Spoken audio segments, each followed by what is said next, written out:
Sa ospital, nagtataka ang isang doktor kung bakit inutusan ng isang X-ray dahil lamang sa isang lalaki ang nakagat.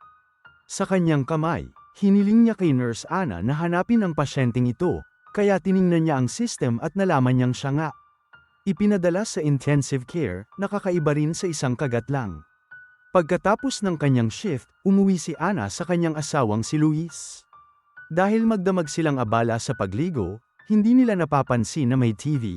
Ang palabas ay naantala upang ipahayag ang isang espesyal na bulletin ng balita.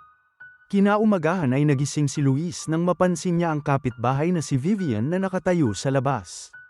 Ang silid, nang humakbang siya sa liwanag, natakot si Luis nang mapansin niya ang dugo sa buong mukha niya.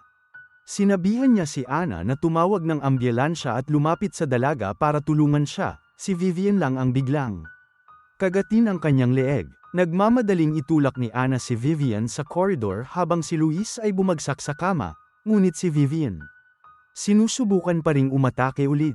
Ang takot na si Anna ay agad na nilock ang pinto bago tingnan ng kanyang asawa, na nagtakip ang kanyang sugat na may punda ng unan. Pagkatapos ay sinubukan niyang tawagan ang linyang pang-emergency, ngunit ang isang recording ay nagsasabing ang lahat ng mga circuit ay abala. Habang patuloy na kinakalampag ni Vivian ang pinto, namatay si Luis sa kama ngunit saglit lang. Nagising siya bilang isang zombie at inatake si Anna, na nagawang itulak siya at makuha ang susi ng kotse bago niya simulan ang paghagis ng mga kasangkapan sa paligid. Tumakbo si Anna para magtago sa banyo, aksidenteng nahulog sa batya. Sumunod na sinubukan niyang buksan ang bintana, ngunit natigil ito. Sa sandaling yun ay tumahimik ang bahay, kaya't lumapit siya sa pintuan at sinabi ang sa kanyang asawa. Pangalan. Tumugon si Luis sa pamamagitan ng pagsabog sa pintuan, kaya sinubukan muli ni Anna ang bintana at ito. Ang oras ay namamahala upang buksan ito. Habang umaakyat siya ay sinubukan siyang hawakan ni Luis, kaya sinipa niya ito bago tumalon palabas. Ang bahay. Sa mga lansangan ay tumatakbo ang mga tao at nagpapanik. Maraming bahay ang nasusunog at ang mga pagsabog ay makikita sa di kalayuan. Sinubukan ni Anna na humingi ng impormasyon sa isang kapitbahay, ngunit sinabihan siya ng lalaki na lumayo habang nagbabanta. May hawak siyang baril. Biglang may bumangga sa kanya ng ambulansya at umalis nang hindi siya tinitingnan. Paglabas din ni Luis ng bahay ay mabilis na sumakay si Anna sa kotse, para lang kay Luis. Para tumalon dito at suntukin ang bintana. Sa kabutihang palad, nahulog siya nang magsimulang magmaneho si Anna. Mahirap magmaneho sa bayan dahil ang ibang mga driver ay nababaliw at mga tao. Minsan itinatapon ang sarili sa mga sasakyan na humihingi ng tulong. Ang host ng radyo ay nagsasabi sa mga tao na manatili sa loob at i-lock ang lahat ng mga pinto at bintana. Inihayag din niya na kahit ang mga base militar ay hindi ligtas. Sa kalaunan ay narating ni Anna ang pasilyo, kung saan mas maraming crashes at pagsabog ang nangyayari, hindi. Napasigaw si Anna nang may biglang nagbukas ng pinto para sunggaban siya, tinulak ang lalaki habang siya muling sumusubok na magmaneho palayo. Sa pakikibaka ang kotse ay umalis sa kalsada at bumangga sa isang puno. Habang sinasakop ng zombie apocalypse ang mundo, sinubukan ng mga awtoridad na makipag-usap sa press, ngunit wala silang ideya kung paano ito nangyari o kung paano ito gagamutin. Ang ilang mga tao ay nakasakay sa mga lansangan na humihiling sa gobyerno na gawin ang isang bagay lamang para sakupin ng militar ang mga lungsod upang subukang kontrolin ang parehong mga tao at mga zombie. Nang magising si Anna, natagpuan siya ng pulis na si Kenneth, na nagpasabi sa kanya ng isang bagay. Kumpirmahin na siya ay tao. Magkasama silang umalis at nakatagpo ang 3 pang nakaligtas, na nagpaputok hanggang sa napagtanto nila. Hindi sila zombie. Sinubukan ng trio ang maraming kalsada at lahat sila ay dinaanan ng mga zombie, kaya sumang-ayon ang lahat na pumunta sa kanilang lahat sa halip. Ang iba ay sinusubukang sirain ang pinto ng isang grupo ng mga zombie ay lumapit, kaya Kenneth shoots ang lock at makapasok sila sa loob. Bago nila maisara ang pinto ay nakuha na ito ng isang zombie, ngunit mabilis siyang sinipa ni Kenneth. Pabalik at tuluyang isinara ang pinto. Pagkatapos ay binuksan nila ang mga ilaw, ngunit hindi gumagana ang telepono. Natagpuan nila ang kanilang mga sarili sa isang tindahan na may mga nakalock na pinto, kaya sila ay nagtatapon ng banyo sa bintana. Pumunta sa mismong mall. Habang hinuhugasan ni Ana ang lahat ng dugo sa isang fountain, sinusuri nila ang mga pintuan sa harap at kinukumpirma ang mga ito. Sarado na rin. Nagboluntaryo sina Andre at Michael na suriin ang iba pang pasukan habang ang iba pang grupo, nakabantay sa harap. Sa labasan sa likod, nagulat si Andre ng isang zombie na nakadikit sa salamin. Ngunit mabuti na lang. Ito ay hindi mabasag. Sa arcade, kumuha si Michael ng malaking martilyo mula sa isang laro bago sumunod sa ilang ingay sa likod. Isang pinto. Ang isang zombie ay tumalon sa kanya sa lupa, kaya ang martilyo ay nahulog at nabasag. Nagawa ni Michael na ilayo sa kanya ang bibig ng mga zombie at hinawakan ang sirang hawakan ng martilyo. Para saksakin ang nilalang sa kanyang ulo. Bumalik sa pangunahing pasukan, lumitaw ang isang zombie at sinunggaban ang buntis na asawa ni Andre na si Luda. Hinampas ni Kenneth ang nilalang gamit ang kanyang baril kaya sa halip ay inatake siya ng zombie, tinulak siya sa fountain at naging sanhi ng pagkamot ng braso ni Kenneth. Habang naglalaban sila sa tubig, kinuha ni Ana ang nahulog na baril ni Kenneth at binaril ang zombie. Tumama lamang ito sa kanyang balikat.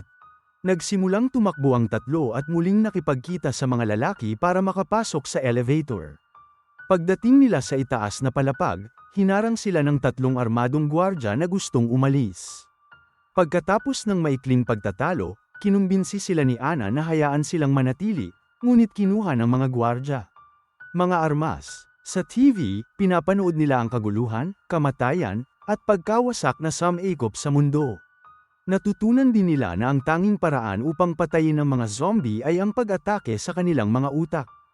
Binanggit ng isang opisyal na ligtas ang Fort Pastor at kinilala ni Kenneth bilang lugar kung saan nagtatrabaho ang kanyang kapatid. Dinala ni Andre si Luda sa banyo at nalaman niyang may sugat siya sa braso, ngunit dahil yun maliit ang tingin niya ay wala lang. Naghanap si Ana ng first aid na bata at nauwi sa pagkasira.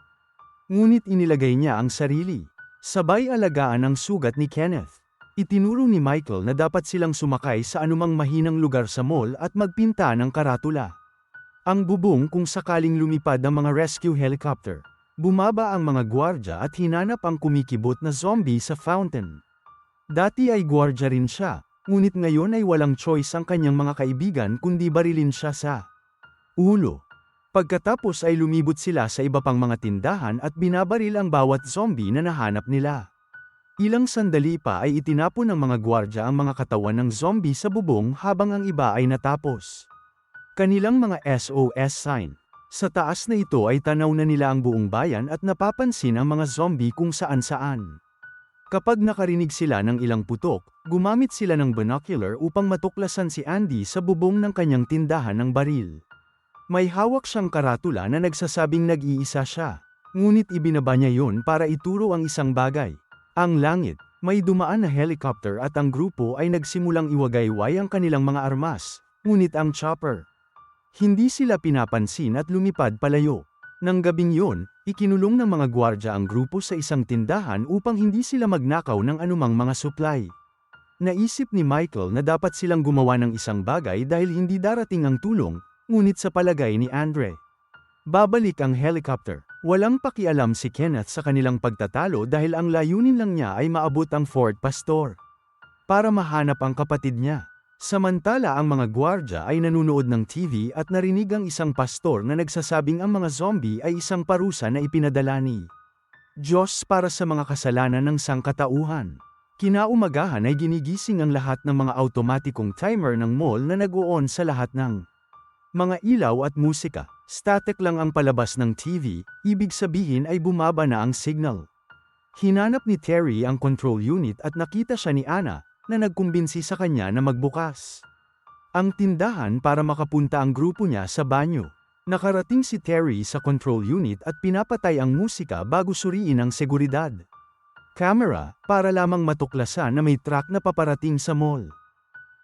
Nang sabihin ni Terry sa iba, lahat ay sumugod sa bubong at pinag-usapan nila kung ano ang gagawin. Sinabi ni Ana na dapat nilang tanggapin ang lahat ng nakaligtas, ngunit ayaw magtiwala nina CJ at Bart sa mga estranghero. Hindi sumasang-ayon si Terry sa kanyang mga kaibigan, kaya sina Michael at Kenneth ang nagbukas upang suntukin ang dalawa pang gwardya at dinisarmahan sila. Habang inaakay ni Terry ang mga lalaki sa mall cell, gumawa ng sign sina Ana at Luda para gabayan ang truck sa likod na pasukan. Gayunpaman, ang sasakyan ay nagsimulang paatras at bumangga sa gusali, kaya sina Andre at kailangang lumabas si Michael para labanan ang mga zombie para tumulong. Binaril nila ang bawat nilalang na masyadong malapit, pinapatay ang ilan sa kanila hanggang sa sila ay tumakbo. Wala nang bala at kailangang tumakbo pabalik sa loob. Buti na lang at maayos ang mga nakaligtas sa truck. Kapag nasa loob na ang lahat, inanunsyo ni Ana na susuriin niya sila para sa mga pinsala, kabilang ang isang may sakit na babae na itinutulak nila sa isang kartilya. Nais ni Kenneth na dalhin ang truck sa Fort Paster, ngunit ipinaliwanag ni Steve at Norma na nanggaling sila. Ayan at naabutan na rin ng mga zombie. Isang bigong Kenneth ang pumunta sa bubong, kung saan nakita niya si Andy na humihingi ng impormasyon. Gamit ang isa pang palatandaan, sinabi sa kanya ni Kenneth na nawala ang kuta at walang darating na tulong. Sarcasm na sagot ni Andy kaya napangiti si Kenneth. Samantala, inaalagaan ni Ana ang mga pinsala ng lahat. Sinuri ni Terry ang may sakit na babae na biglang pumanaw. Kinukumpirma ni Ana na pagkatapos suriin ang kanyang pulso at takpan siya ng isang kumot, para lamang sa babae na biglang umupo. Nagsimulang tumakbo ang grupo nang mapagtanto nilang naging zombie na siya at nasunog si Ana. Poker, kaya kapag sobrang lapit ng babae ay sinasaksak niya ito sa mata. Nang makitang nagbago ang babaeng ito at naalala ang sarili niyang asawa, sinabi ni Ana sa iba yon. Ang pagkagat ng zombie ay ang nag-trigger ng pagbabago. Nakagat si Frank at gusto siyang i-quarantine ni Ana, ngunit naisip ni Michael na dapat siyang patayin. Bago siya mag-transform ay pumayag si Kenneth. Si Ana ay tumatakbo sa unahan upang balaan si Frank at ang kanyang anak na si Nicole ay humingi ng awa, ngunit ang kanyang mga pagsusumamo ay hindi pinansin. Binigyan siya ng sandali para magpaalam, pagkatapos ay dinala si Frank sa isang saradong silid kung saan si Kenneth. Hinihintay siyang lumingon upang kumpirmahin ang kanilang teorya bago siya barilin sa ulo. Nagsisimulang lumipas ang mga araw kaya sinisikap ng grupo na panatilihing naaaliw ang kanilang mga sarili. Nakipaglaro ng chess si Kenneth kay Andy sa pamamagitan ng pagsusulat ng kanilang mga galaw sa mga karatula, naglalaro ng mga baraha sina Bart at CJ, sa Zelda, at mahilig manood ng mga pelikula kasama sina Michael, Nicole at Terry Bond habang nakatingin sa mga bituin, at si Steve ay nadudumihan kay Monica kapag hindi siya naglalaro ng golf sa bubong. Ang mga bola minsan ay tumatama sa mga zombie sa labas, dahil ang mga tao ay bumubuo sa pasukan ng mall. Lumalaki araw-araw. Isang gabi ang mga nakaligtas ay naghahapunan at nagbabahagi ng mga kwento tungkol sa mga taong sila nawawala kapag nawalan ng kuryente. Nagmamadaling tingnan ni Andre si Luda, na may matinding sakit kaya itinali niya ito sa kama. 4 na lalaki ang humahanap sa generator at napansin nilang may dugo sa dingding. May isang bagay na gumagalaw sa dilim. Kaya ang grupo ay naghahanda na mag-shoot hanggang sa sila. Matuklasan na ito ay isang aso lamang. Tinawag siya ni Michael at mukhang magaling ang hayop, ngunit pagkatapos ay nagsimula siyang tumahol. Biglang lumitaw ang isang zombie sa kisame at tumalon kay Bart para kagatin ang kanyang leeg. Ang lahat ng ingay ay nakakakuha ng atensyon ng higit pang mga zombie, na lalabas sa pagtatapos ng isang quarter. Agad na nagsimulang tumakbo ang grupo ngunit huli na para kay Bart, na naiwan. Isang zombie na pagkain. Binuksan ni Kenneth at Michael ang gate para tumawid sila at nataman ni CJ ang isang zombie sa mukha kaya maaari nilang isara ito muli. Naglagay sila ng padlock sa pinto para sa karagdagang seguridad bago sila nagpaputok upang patayin ang mga zombie na sumusubok. Para umakyat sa gate, wala na masyadong bala at kapag may nahulog na zombie, ibinababa niya ang bahagi ng gate. Kasama niya, nakahanap si Michael ng fuel pump kaya binuhusan niya ng gas ang mga zombie at naghagis si CJ ng lighter. Dahilan, isang malaking pagsabog na sumunog sa lahat ng mga nilalang hanggang sa mamatay. Bumalik kay Andre, pinapanood niya si Luda na huminga at hinahalikan siya ng palm. Nang tingnan niya ang buntis na tiyan, laking gulat niya nang makitang gumagalaw pa rin ang sanggol. Gayunpaman kailangan niyang umatras kapag nagising si Luda bilang isang zombie. Maingat na gumagalaw, kinuha ni Andre ang isang sinturon at itinakip ito sa bibig ni Luda upang maiwasan siya. Nangangagat habang siya ay nangganganak. Kasabay nito, napagtanto ni Norma na matagal na niyang hindi nakikita si Luda at lumapit siya upang tingnan. Siya, only to find Andre with a baby in his arms and Luda ungol sa kama. Agad na nagpaputok si Norma para patayin si Luda at isang galit na si Andre ang bumaril. Ang Norma na ito ay patuloy na nagpapaputok, sila ay nauwi sa pagpatay sa isa't isa. Narinig ng iba sa grupo ang putok ng baril at tumakbo sila papunta sa kwarto para marinig ang huli ni Norma. Mga salita, gusto siyang barilin ni Perry, ngunit tiniyak sa kanya ni Anna na namatay siya sa putok at hindi na magbabago. Pagkatapos ay tiningnan nila ang sanggol at natuklasan na siya ay isang maliit na zombie, kaya wala silang pagpipilian kundi para patayin siya. Matapos ilipat ang mga katawan at ayusin ang generator, sinabi ni Kenneth sa grupo na naghihintay. Ang mamatay ay talagang mas masahol pa sa kamatayan mismo at sinabi ni Anna na ayaw niyang mamatay doon. Binanggit ni Michael na nakakita siya ng 2 bus sa garahe, kaya maaari nilang subukang palakasin ang mga ito upang makatakas. Nagbiro si Kenneth tungkol sa paglalayag sa kanyang bangka, ngunit napagtanto ng grupo na umalis sila. Ang pinakamalapit na isla ay isang magandang ideya. Sa lalong madaling panahon lahat ay gumagamit ng lahat ng mga tool na makikita nila sa paligid ng mall upang palakasin ang mga bus.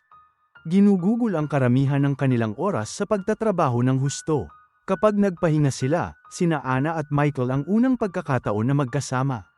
Wala na masyadong bala, pero balak nilang kunin si Andy kaya dapat may ekstrang baril.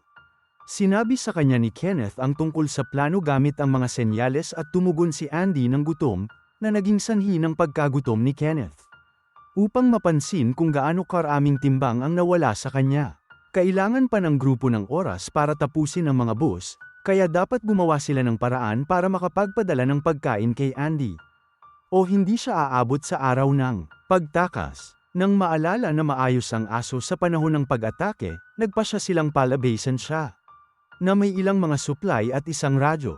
Ang kanilang teorya ay nakumpirma kapag ang aso ay tumatakbo sa gitna ng mga zombie nang hindi inaatake. Gayunpaman, nang buksan ni Andy ang pinto ng aso, sinubukan ng mga zombie na maabot ang loob. Agad silang binaril ni Andy at muling isinara ang pinto, ngunit nang makuha niya ang radyo, sinasabi niya sa grupo na siya ay nakagat. Nagulat si Nicole at sumakay sa truck para magmaneho papunta sa tindahan ng baril para iligtas ang aso. Ipinarada niya ito sa harap mismo ng pinto at pumasok sa loob ng gusali habang ang mga zombie umakyat sa sasakyan. Naririnig ng grupo ang pagliligtas ni Nicole sa aso sa radyo habang sinusuri ni Kenneth ang bubong ng tindahan. Only to discover Andy is already a zombie and his sign only has blood stains. Pagbalik ni Andy sa loob, kailangang magtago si Nicole para maiwasan siya. Ilang lalaki ang nagpasya na iligtas si Nicole dahil ito lang ang pagkakataon nilang makakuha ng mas maraming baril. Pumasok sila sa mga imburnal pagkatapos iwanan si Steve sa pintuan bilang bantay. Pagkatapos ng mahabang paglalakad ay lumabas sila sa gitna ng kalye, kung saan naroon agad sila. Upang buksan ang apoy upang panatilihin ang mga zombies isang bay. Nagawa ni Kenneth na pumatay ng maraming kaaway, ngunit hinayla ng zombie ang baril mula sa kanyang mga kamay. Ang proseso, sumakay ang mga lalaki sa truck upang makarating sa kabilang panig at pumasok sa tindahan. Ang pinto ng aso, isara ito bago pa man sila maabot ng mga zombie. Pagkatapos ay kumuha sila ng maraming baril na maaari nilang dalhin at sundan ng isang bakas ng dugo sa sahig. Hanggang sa matagpuan nila si Andy na kumakatok sa isang pinto. Humingi ng tawad si Kenneth sa kanyang kaibigan bago siya binaril sa ulo para tuluyang iligtas si Nicole. Kailangan nila ng magandang plano para makabalik, kaya pumunta si CJ sa bubong at naghagis ng tangke ng gasolina. Pinaputok niya para sumabog ito. Habang nagliliyab ang mga zombie, ginagamit ng grupo ang distraction para tumakbo sa kalye. Binabaril ang anumang nilalang na hindi nasusunog hanggang sa makabalik sila sa mga imburnal. Tinulak ng ilang zombie si Tucker at naging dahilan upang mahulog siya sa butas, kaya nabasag siya. Isang binti. Sinabihan ni CJ ang iba na magpatuloy sa paggalaw habang nananatili siya upang tulungan si Tucker. Maya-maya ay tumatalo na rin ang mga zombie sa mga imburnal kaya binaril ni CJ ang ilan sa kanila bago magbigay. Tucker ang mga baril, sa paraang yun ay maaaring kaladkarin siya ni CJ sa lupa habang binabaril ni Tucker ang mga papasok na umaatake. Sa kasamaang palad ay napakarami sa kanila at naabot pa rin nila si Tucker upang simulan siyang kainin.